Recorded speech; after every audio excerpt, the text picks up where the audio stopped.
marketing. So someone who has been there doing very basic designing work, he might be in a difficult situation. If he doesn't adapt AI in his work, if he adapts AI, his designs will probably be 100 times better, 100 times faster, right? And he will become a supernova within that industry. Now the point is whether you are ready to accept that or you want to do it the old way, right? Yes, because we had, at a point of time, we had calculators when they were discovered. Yeah. There were teachers who started to protest that why are we putting up calculators? Yeah. But teachers who adapted them. Absolutely. Because calculator won't go away. AI won't go away anywhere. So I have all the enjoyment in the world and I don't need to work hard. This is a deadly combination of creating a lazy generation. Non-creative generation. आप screener पे जाओ. Screener पे जैसे मुझे जो stock चाहिए रहता है उसके लिए मुझे वहाँ पर क्वेरी डालना पड़ता है. सबसे पहले तो लोगों को क्वेरी बनाना आना पड़ता था पहले. What he told is go to ChatGPT, put down your requirements. What kind of stocks are you looking for? Short term, long term. What kind of indicators are you? Everything you just noted down. ChatGPT gives a proper query. You just copy and paste it to screener, and it gives out 10 of those stocks or 5 of those stocks which are there. This is happening right now. True. If we talk about stock markets in tier 3 cities like those, it's still a gamble. People still consider stock markets like a gamble. You will see people are scared of stock markets even today. Things are improving. I think the number of demat accounts in Bihar also increased recently. But the mindset that people have, especially in all the tier 3 cities, not just Bihar, but what can private organizations do in this? Let's say in StockEdge also. Okay. There will be regrets. There will be wrong decisions. There will be fears. But nonetheless, you have to take a decision, right? If you want to do good in life, the worst thing is indecisiveness. Not to take a decision. Very simple. I have 40 to 50k salary. I am 24-25 years of age. I want a simple strategy of investment, like where should I start investing right now? Cryptos or any kind of intraday trading, etc. Just stay away from all of these things. Okay, so सबसे पहले तो thank you so much, sir, for giving us this permission and taking out your time and allowing us to shoot this podcast. And सबसे पहले to our audience and to everyone who is listening this, आप जब college में जाते थे, मैं भी जब कॉलेज में गया था, तो we had our alumni list. हम वहाँ से स्क्रॉल करते थे कि कौन लोग है, कैसा काम कर रहे हैं, कोई ऐसे भी है जो बहुत अच्छा काम कर रहे हैं कहीं पर. While doing so, I found out a company called StockEdge that was working in Kolkata itself, and उसके जो co-founders, उसके जो CEO, they were my college alumni. And this video that we are making right now, it's special because we have the co-founder and CEO of StockEdge right here with us. So Vineet sir, सबसे पहले तो welcome to this podcast. Thank you so much, Ayush, for doing this. In fact, I should thank you, not you, because, to talk to the next generation, and as you are saying, you are a college junior, it's always so special because, with you, I can go back to those days in the college and relive those movements. So anyways, thank you so much for doing this. Let's start. Yes, sir. बस यही है कि since you are a senior, आप मेरे को नहीं लगता आप रैगिंग करोगे मेरा यहाँ पर. उल्टा ना हो जाए आज की दुनिया में. मैं तो ये सोच कर आया हूँ कि ये पॉडकास्ट शूट हो रहा है, लोग सुनेंगे भी, बट मेरा इंटेंशन यही है कि आज आप मेरे हाथ लगे हो तो मैं जितना आपसे टेक आउट कर सकता हूँ, जो आपका एक्सपीरियंस है सब कुछ, I will try my best. We all learn from each other, so let's get going. Okay, sir. So to start with, first I wanted to know, doing your CA, then MBA, then starting your own company, you're right now a CEO. It's like a dream plan or a very perfect plan that people generally make. जब हम भी college में थे, तो you get your own perfect degree, you do MBA from an IIM, and after that become a CEO. क्या ये सब plan था पहले से? तो ये सब क्या पहले से प्लान था या आपका कुछ? What was your story? So Ayush, क्या होता है ना कि in life most of the things are not planned, right? I personally believe in living in the day and taking one step at a time. What happens is life has its own way of creating its own path, its own journey, right? You can plan things, but life has its own plans, right? In fact, I would say CA हो जाना भी एक तरीके से it was destined, right? Because a lot of friends were at that point of time, I was a commerce grad and friends were doing CA. So I have no qualms in saying that it was not like I was perfectly clear about my vision that I want to become a chartered accountant, then go and do an MBA from IIM. Things kept happening. Good marks just came up in CAT. I would say I was lucky that day. And I feel all these things have a big, dependency on chance, though you should not wait for anything to happen for you, but definitely chance has a role, right? And then things keeps happening. You just need to stay, there will be difficult times, there will be problems. You just need to continuously keep upgrading yourself, keep learning and keep doing your best. बाकी ये सब designation कम बेसी ये सब चलता रहता है. These things are all, I would say vanity factors and doesn't matter much. Because sir मैं ये क्वेश्चन पूछ रहा था क्योंकि आज जो ये हमारा 20 से 26 इवन 30 तक का जो ब्रैकेट है एज का, वो एक ट्रैक से निकलना इस टाइम पर to explore new things, people tend to, आप बोल सकते हो कि घबरा जाते हैं कि they don't have what they had planned, उसके हिसाब से वो नहीं जा रहे हैं. करेक्ट. तो may be See, I personally believe having a too concrete a plan or having things like I want to become a CEO, I think that's too little a thing. Because what happens is your entire energy gets diverted towards that, and probably you are meant for something much bigger, right? And you just lose that. And wherever you are, right? You said that this might be, I might feel that I'm successful, but it's far from that. If you get satisfied, you will not move ahead. So that's a good thing of not being satisfied. But at the same thing, I believe that I personally have achieved a very, very little so far. And there is so much potential. There is so much opportunities out there, right? And you can just keep growing. So having a very concrete idea, it's good. If you want to specialize in one thing and do good, I feel both ways are okay. Either you should specialize in one thing, have a clear goal. That's perfect. I respect those people. I didn't have that kind of clarity in my life, right? And it was like continuously talking to interesting people, learned people, right? Having in the right set of company, right? And that's how I decided what to do next. And so far till this date also, what is going to happen next is all dependent on what I learned today, not based on something, let's say, which I did 20 years back, maybe a chartered accountancy course or an MBA course. No, because all those things becomes less and less important with time. What becomes more important is what is relevant today, right? What is relevant today and what will be relevant in next 10 years, 20 years, 30 years. And you need to listen to people around, including youngsters, including people who are senior.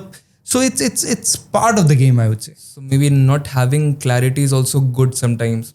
It gives you a chance to explore. You need to seek clarity, right? You need to bring clarity. And once you are clear about that, take action. And stick to it. Take action. Stick to it, take action.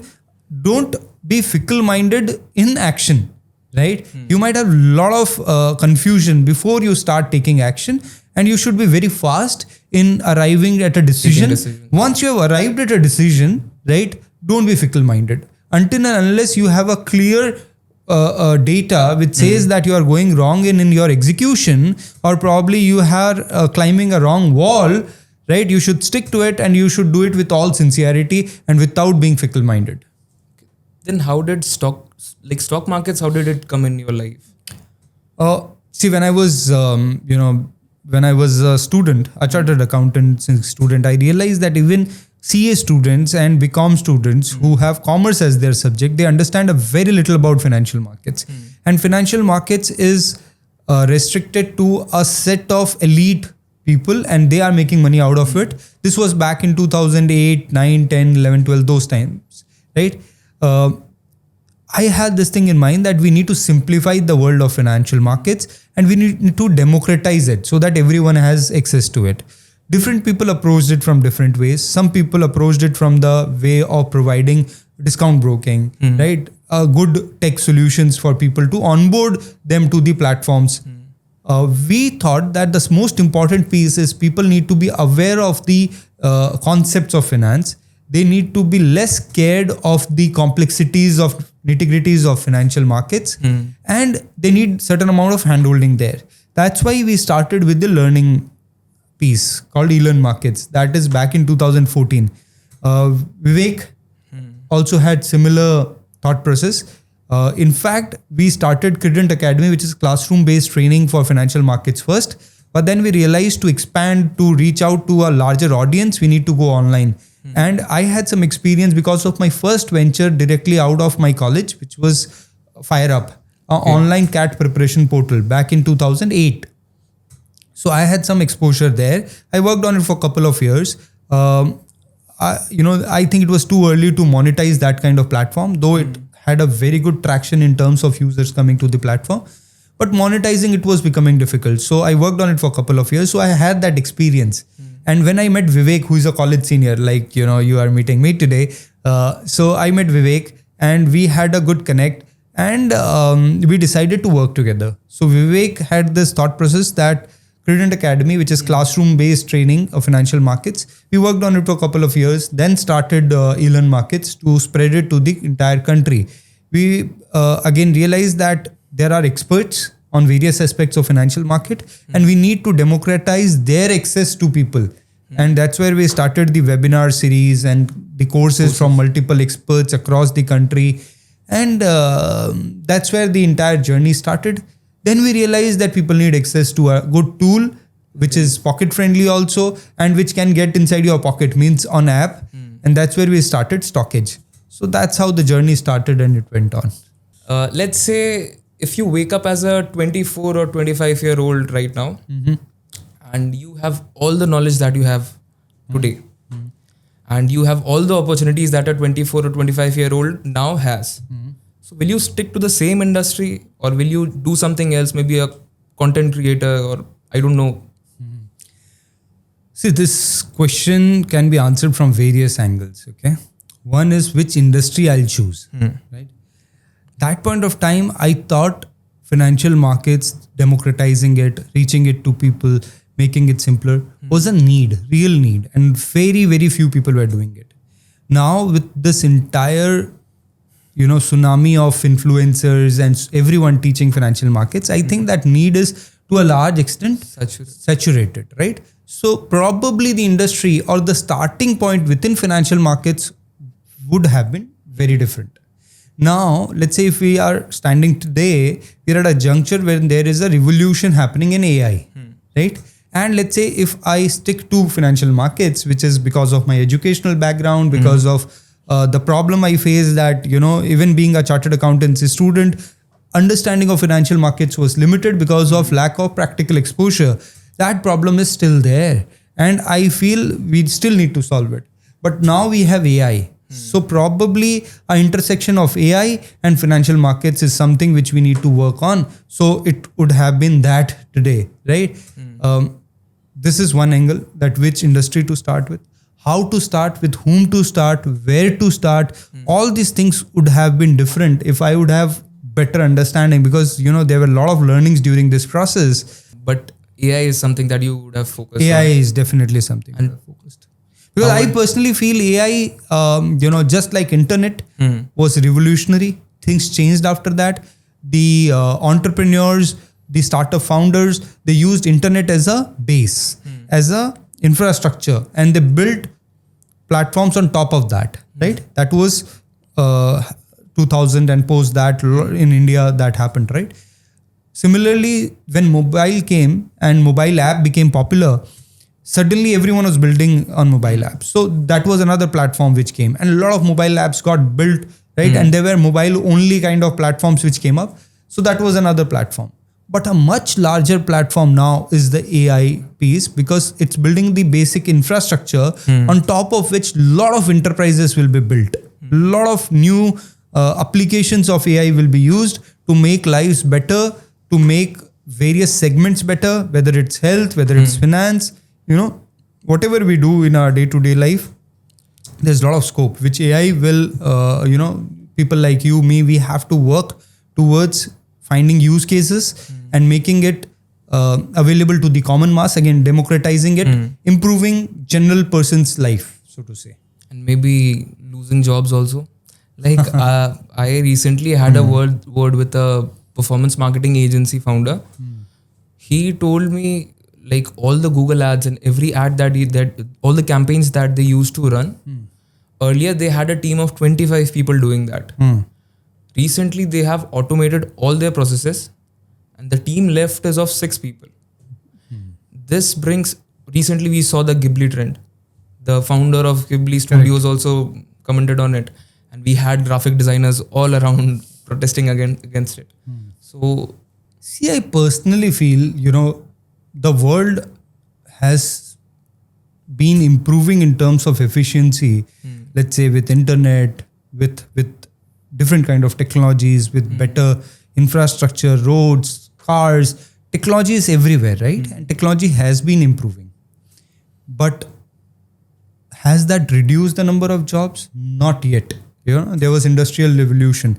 Yes, the lowest skill labor, right? They might lose some work, right? So in every industry, let's say you're talking about, marketing. So someone who has been there doing very basic designing work, he might be in a difficult situation. If he doesn't adapt AI in his work, if he adapts AI, his designs will probably be 100 times better, 100 times faster, right? And he will become a supernova within that industry.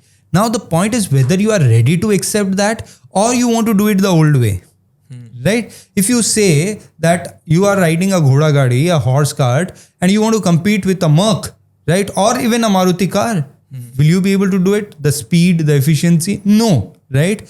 So you have to become a cab driver from a ghoda gadi driver, right? So you have to change based on what's happening, right? The context, the industry. So if you do that, probably you will not lose job, right? But you have to upskill yourself, and AI will become a must-have skill right from the school days, right? But yes, there will be people who will not be able to upgrade and they'll be left behind, and it's a sad reality of the new world, and we cannot escape that. yes, because we had, at a point of time, we had calculators when they were discovered. Yeah. There were teachers who started to protest that why are we putting up calculators? Yeah. But teachers who adapted them, Absolutely. because calculator won't go away. AI won't go away anywhere. See, I'll give you a very recent example, right? Till a decade back, everyone used to write accounts in those red big books, right? Khatas. And those accountants found it very difficult when computer came and computer accounting came. And they used to have, press buttons like this, take a lot of time, struggled because they were at an age where learning becomes very slow, right? And I can't blame them. And they found it difficult. Some of them had to quit their job also, right? Similarly, if there is a complete upgrade of a system, like let's say AI is a complete upgrade, a lot of people will find it very difficult, no doubt about it. As a country, what we need to do, and as an organization, what we need to do is upskill people, spend a lot of time, energy, money on upskilling people. As parents, we need to upskill our kids, give them access to the right tools, give them the way to use it in the right manner, because it can be used in very, very detrimental ways, which is beyond our imagination, right? So we need to have that kind of monitoring, surveillance, right? Because it's new. No one knows how to use it properly, right? Because the other day I was seeing my son trying to get his homework done through the ChatGPT. That's a very common thing. Now you need to monitor that and curb that situation, because this will become very common. And it's scary as well, because if we see, there is no boundary or no restriction as to who is using AI. Absolutely. Let's say if we use generative AI and students of class 5 start using AI, the creativity that develops when they write something or when they think about something, the projects that we used to do and everything, if that goes away, See, I long-term- feel, already we were struggling with this from the last decade or so with the advent of Instagram, which I think is a real monster for kids, right? And all the social media platforms, plus the games, plus the pornography, plus everything. Because one mobile can give you access to all these things unlimited, right? Because internet is unlimited and no one is watching you. You can watch these things unlimited. And on young, impressionable minds, this is poison. Already we were struggling with this poison. And now we have AI, right? It's not going to be easy. And no one knows the right answer to it. How to exactly use it, right? Or how to monitor the kids or how to control the access for the kids. Because see, till now, it was enjoyment. Now what's happening is they need whatever labor they had to put in their homework, in their doing their projects, etc. That is also going down drastically. So I have all the enjoyment in the world and I don't need to work hard. This is a deadly combination of creating a lazy generation, non-creative generation, very frustrated generation also. I would not blame them because, anyways, this social media was making them frustrated because there was incessant comparison with the whole world. Think about it, right? And especially this was, I recently read a book where there was enormous amount of research on this, where the author said that the girls are getting impacted because of social media, especially Instagram, much more than the boys because of the comparison which is happening. And the boys are negatively getting impacted because of the games, right? The very, very, I would say the games which are such that violent, right? And you don't know what's happening there inside. What kind of ads are probably shown there. So it's a different world which the parents might not be even aware of. So the games were there, and then access to pornography at a very, very young age. This is very dangerous. Now you have AI which can give all answers, right, to you. So you don't have to do much of work. That's up till yet. But from here on, how things will move, no one knows. So this is area which we need to, and if you see, everyone is bothered about it. I have heard from Elon Musk to, everyone talking about this as a big, big risk for the next generation. Let's see how we handle. I am very optimistic that we will do it in the right way. I think one of that is also in stock markets. Like last day I was searching, like I was going through a video. We used to do, like equity researchers, they used to do all the research and bring out stocks according to the person's needs.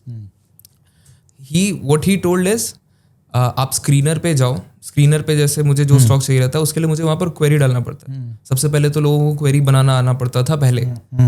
What he told is, go to ChatGPT, put down your requirements.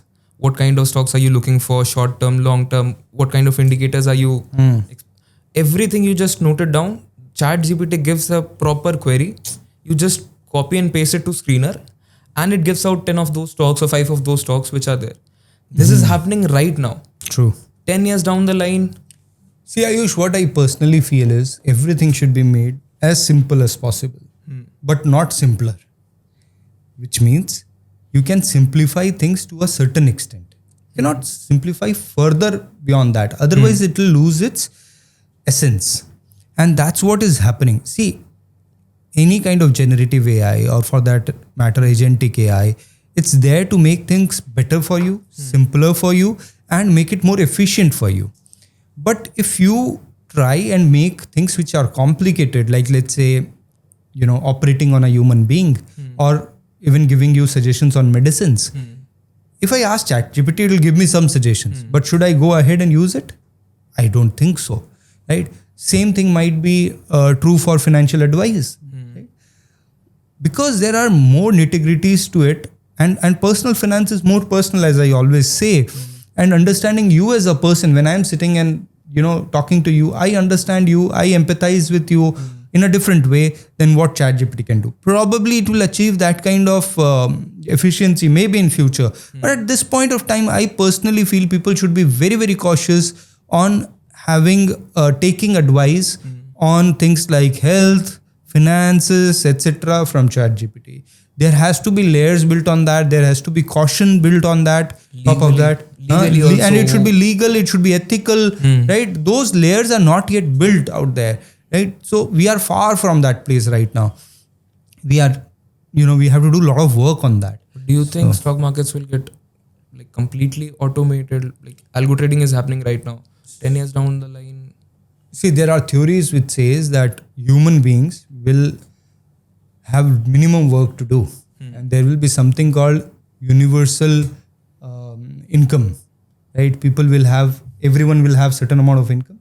You sit and enjoy your life because you have that income, and machines and robots and generative AIs and There's also a movie. yeah, based on they'll this. do all that work, right? So in theory, everything is possible, right? The stock market's completely going out of human hands. The entire health industry going out of human. Who wants to go to a doctor, right? It's not a good feeling, and mostly the doctors are not very pleasant people to talk to. I'm sorry, but that's what the experience most of us will have. So I'm sorry, all the doctor friends. I have a lot of doctor friends, but they are generally burdened, right? What if you go to a hospital? You don't have to go. Let's say everything is online, and they are giving you advice, and it's okay. Everything is settled, right? They can be empathetic. They can be emotional. They can cry with you. So AI industry is something that is completely booming. But there is one sector that I feel it's stagnant. Like we had seen, like we were talking about this also, that every industry has a time when it starts to boom. The car industry, let's say abhi jo AI ke saath ho raha hai. But there is one industry that has remained like it has been since centuries. It's the educational industry. Like what I feel is countries like Germany, and where the education is actually considered like an important thing. India, I feel it's more like a business. What do you feel about the educational sector? Ayush, I would say that's a oversimplification of a sector. Business is okay. Everything is business in life. But if you look at various angles, one is the new education policy. So there is an effort to change, to increase the impetus of practical education, right? Like you said, Germany. So practical education, vocational training, having a mix of subjects. So having a multidisciplinary approach to education, is on the cards.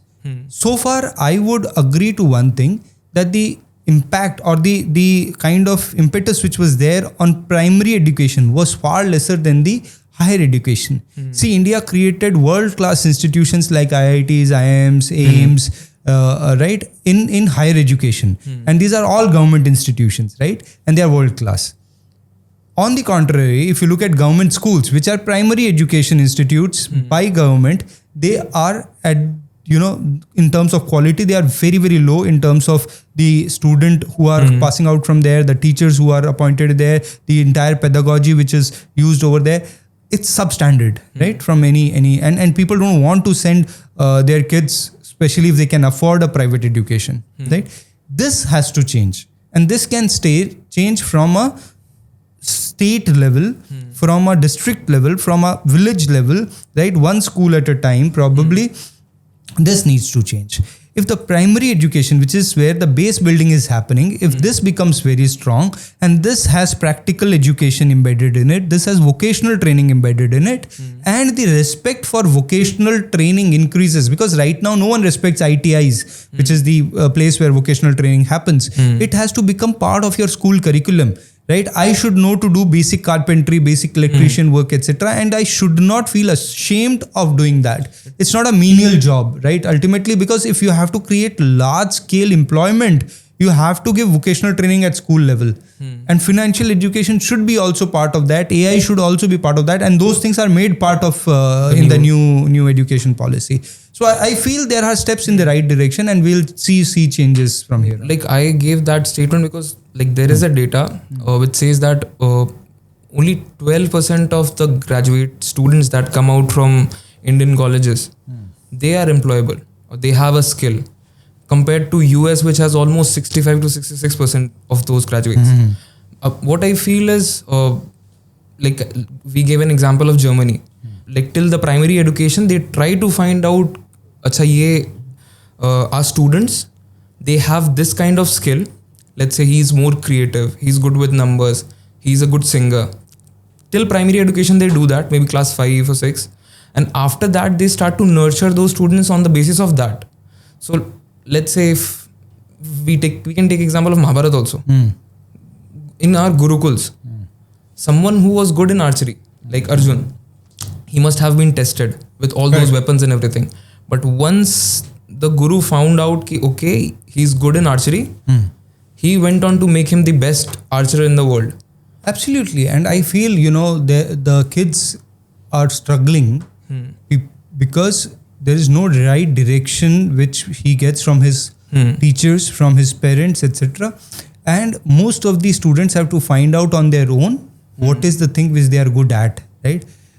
You get a lot of gyan on this, that you should do what you are good at. But to find out what you are good at is a big challenge, right? Yes. And as a kid, as a youngster, as a teenager, it's extremely difficult. And that's where the struggle is. That's where the anxiety is, right? I feel in our new education policy, this is also addressed to a certain extent. That's number one. Number two, what's happening is, we talked about government institutions. So government needs to work on the primary education. Similarly, the private institutes, what you said, only 12% graduates employable. You see, at a higher education level, the worse is private education. Any private institution, right? Either there are organizations like, let's say, the Jesuit Society, right? Or the convent schools, which are doing good. They have colleges, those are also doing good. But private institute, where the ultimate objective is to make money, they are producing large scale factory workers, I would say, but they are naming them as engineers, right? So, and these engineers and these postgraduates, MBAs, etc., they don't want to become laborers, right? But the kind of skill sets which are given to them, that's not something which can make them real professionals, right? Practical education is missing. So those things need to change at private education level, and government need to have regulation. In India, the problem is the regulation is also so heavy, right, that it kills the basic purpose of regulation, right? So all those things are changing. So education, what I personally feel is the right step towards that will be for individuals, at least who can afford doing that education. I think we are over that period where school and college used to be the ultimate education. That's all. I feel now education is lifelong.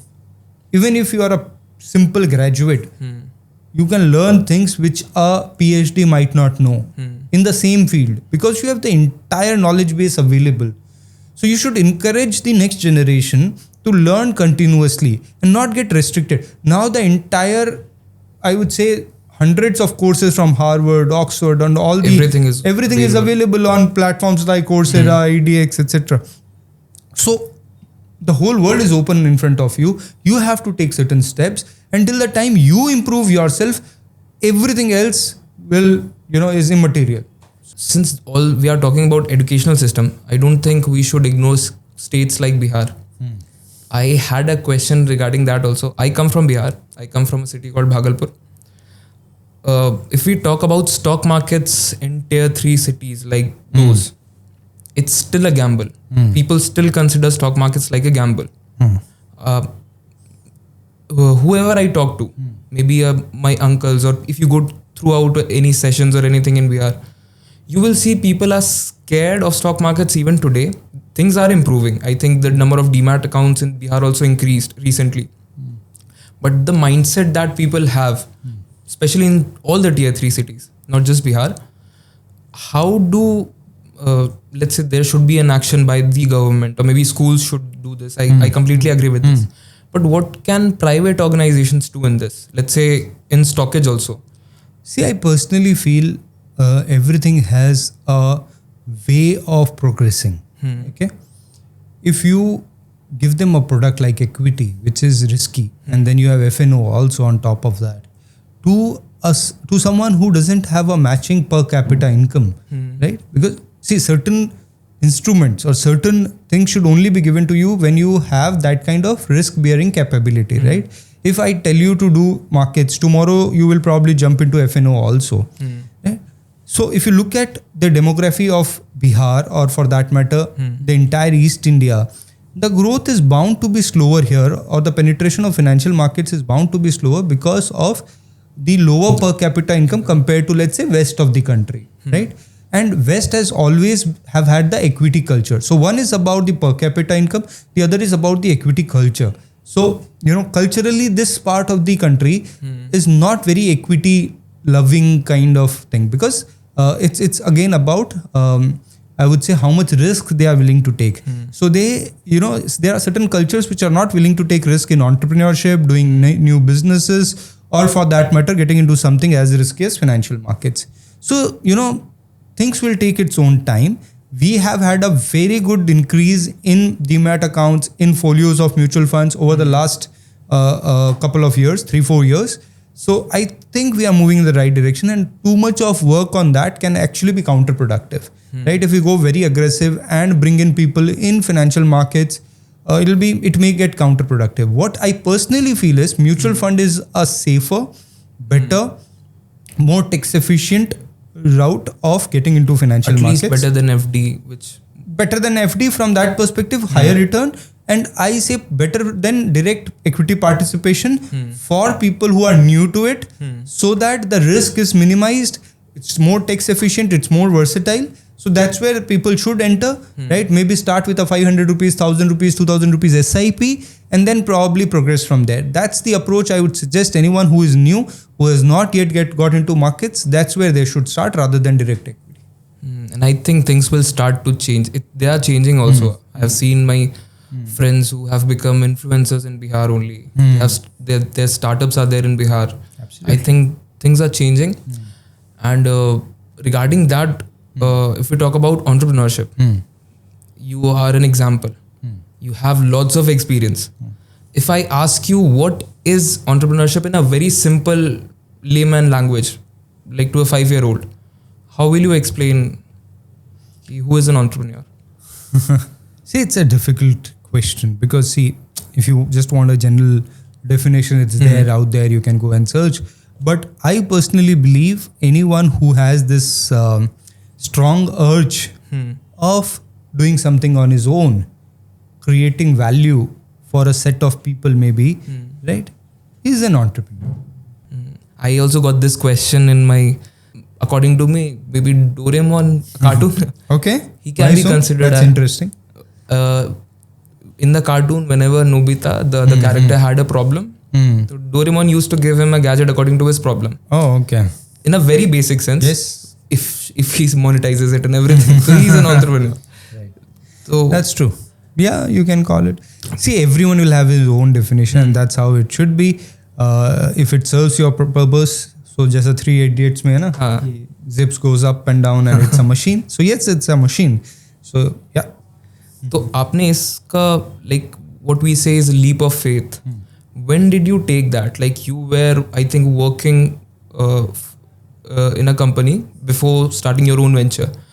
So when did that decision come up? Okay, I need to give up this and I need to follow my passion or maybe starting off something new. Like it's a very big decision for anyone to get into a business. So Ayush, what happens is we need to critically evaluate ourselves at every point of time. And we need to understand our weaknesses more than we understand our strengths. People generally don't do that. That's the problem. You don't critically evaluate yourself all the time. At various points of time, when I did that, I understood that, I need to do something of my own. Because given my mindset, my thought process, attitude, probably it's better that I start something of my own, or probably at least I work in an environment where I can take my own decisions, and those decisions should have some impact, and I can scale up those decisions. I am allowed to go wrong, right? And I'm allowed to fail and learn from those failures. I'm allowed to succeed and scale up those successes, right? That's the mindset I was looking at. Probably you would say a lot of experimentation in the attitude. So if you feel that that's where, that's how you want to be, then probably you'll need space to, do these things.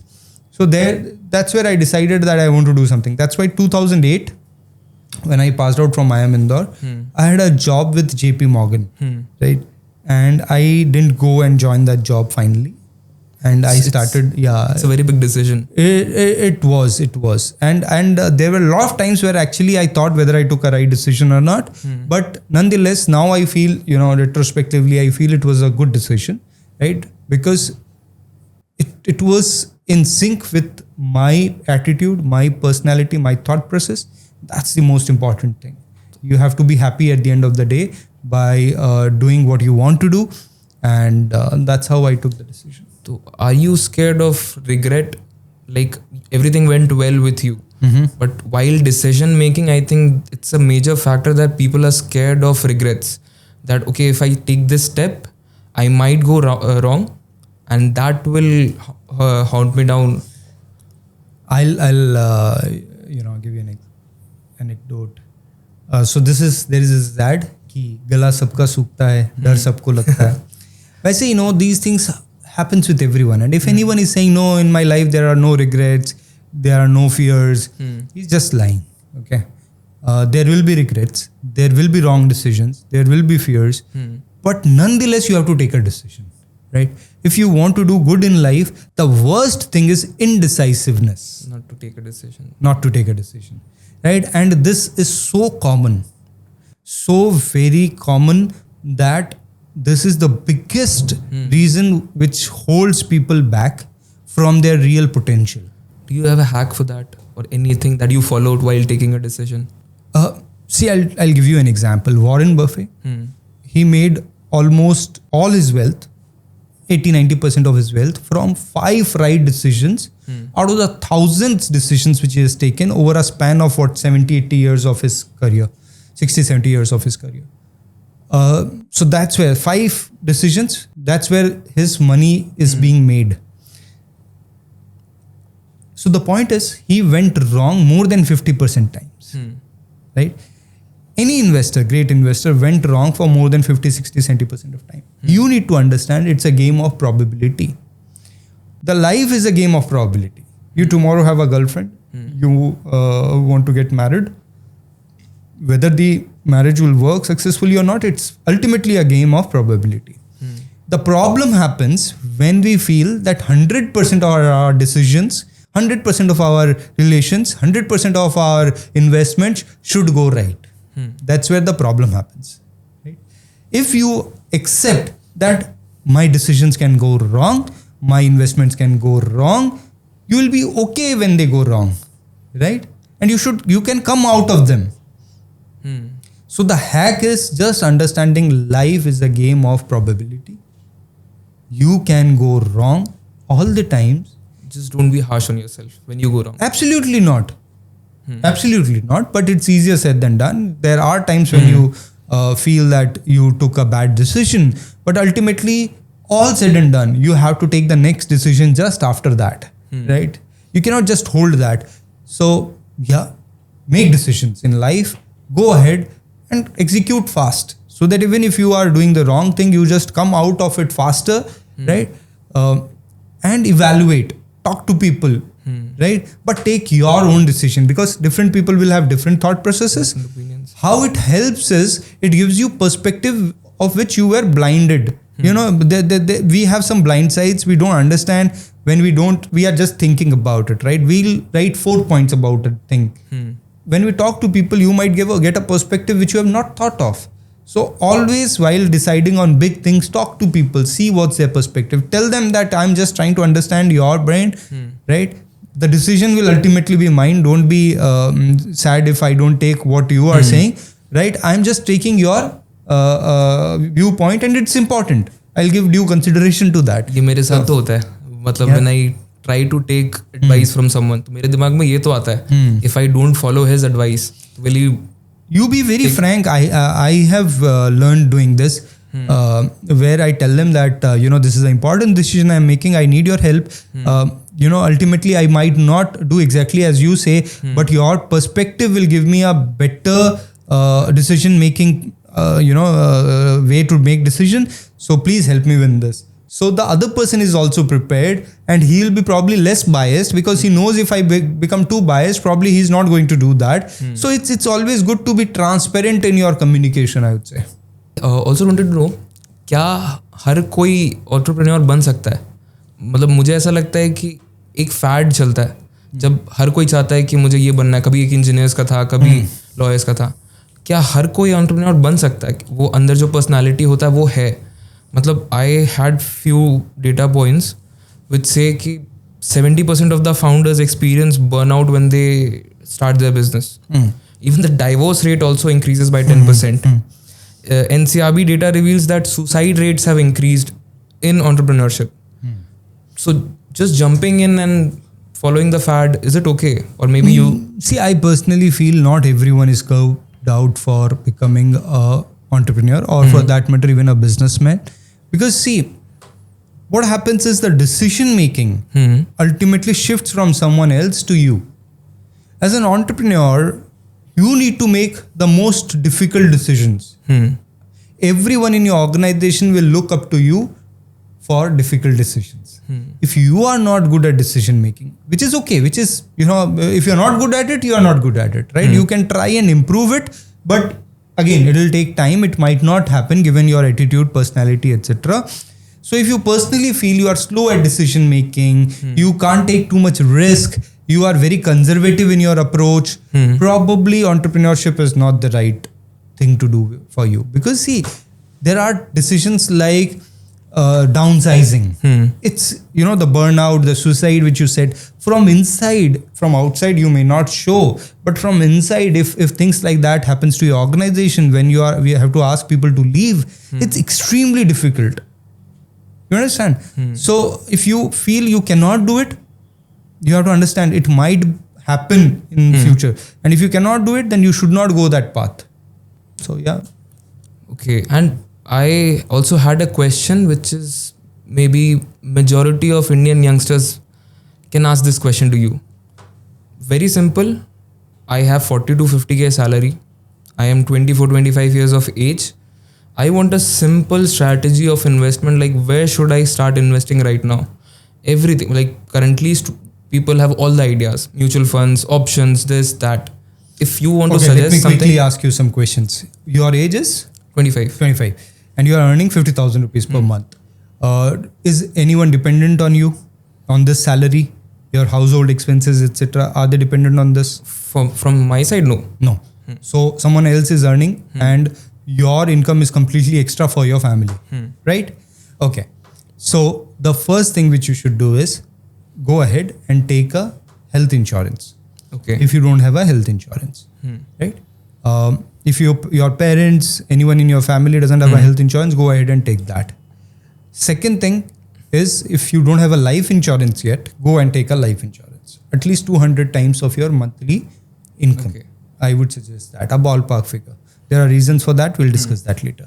But anyways, so, you should have a decent amount of, and go ahead and take a term plan.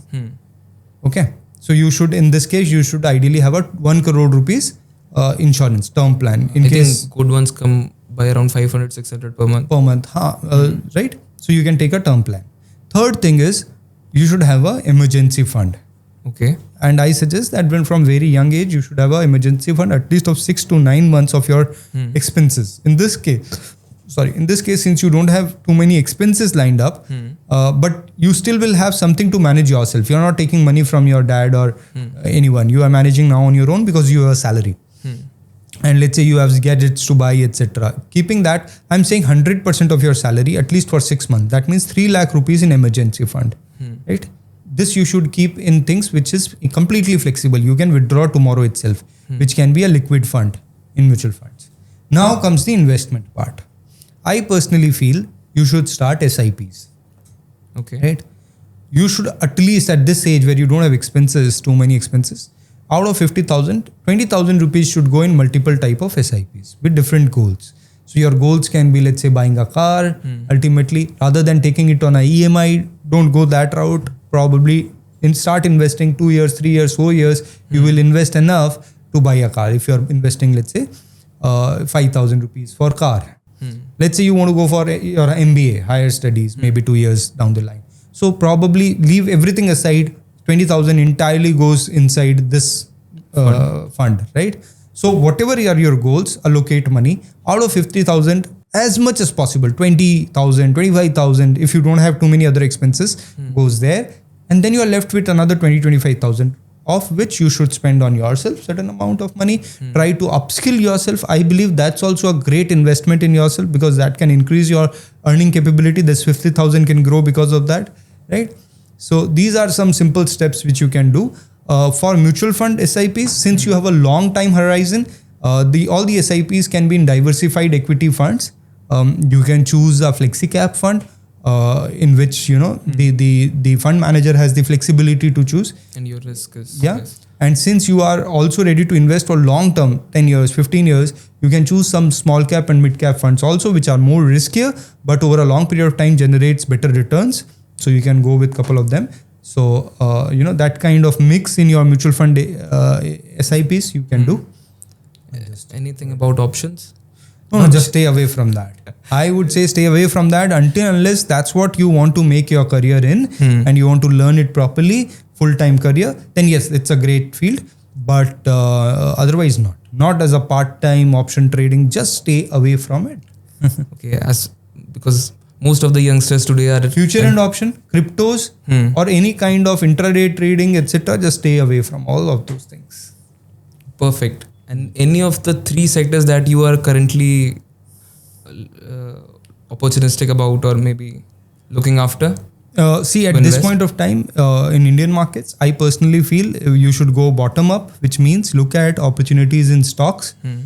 Sectors will keep moving up and down, and for small bets, for short-term bets, you can look at sectors.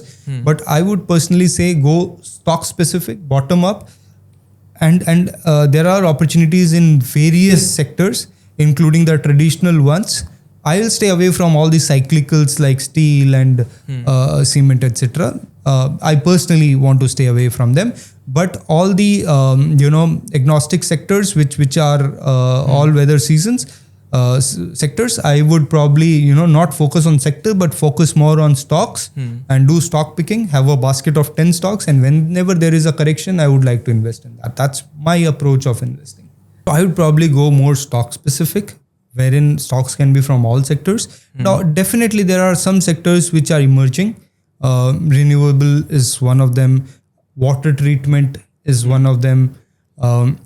EV, certain companies which are more into EV and at good valuation. So those are there. Power, I think, is a booming sector right now. So you can have a mix of all, but I would like to go more stock specific, and especially trying to find value in their corrections. I don't buy on an everyday basis. I wait for the right price to come.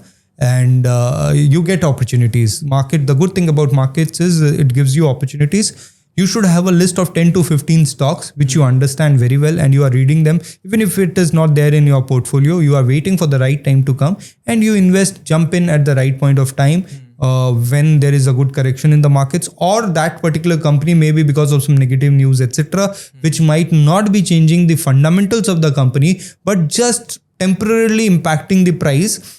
It's a time to jump in that. Various sectors that were...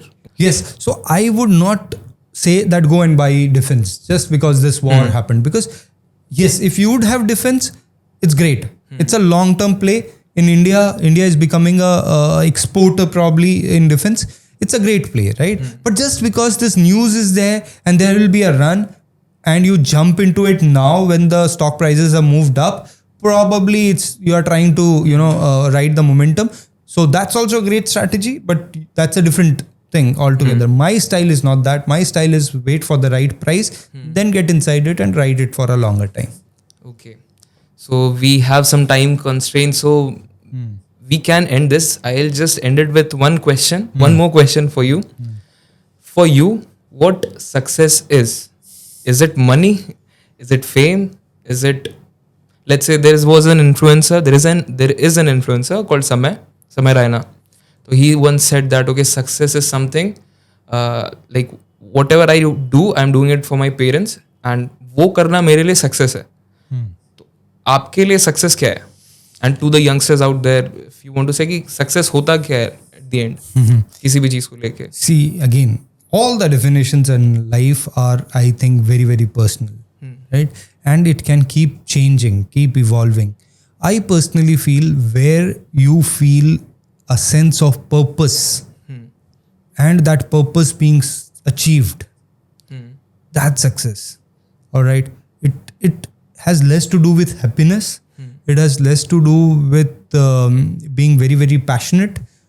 Yes, passion is required definitely. But according to me, the most important criteria is having a purpose and working towards it, and ultimately, meeting that purpose. That's success. Okay. So let's say if for me, democratizing financial markets was a purpose, and I worked hard towards it, and we could onboard, let's say, 5 million people. I could make some difference in the life of so many people. I could play some part in it, if not the biggest part, but at least I felt that my purpose is achieved. Okay. So that's success for me. Right. Now it can be in terms of money. It can be in terms of adding value to someone else's life. It can be making something, creating a product. It can be anything. If the purpose is to make a awesome product, right? If I've created that, it's success for me. So our purpose can keep changing, right? As we evolve, as we grow, right? And if we are able to meet that purpose, then I think that's the success. Okay. And your purpose is helping people out there with StockEdge. In different ways. So till now it was that. Probably in future it can be in different ways, right? Helping people more directly.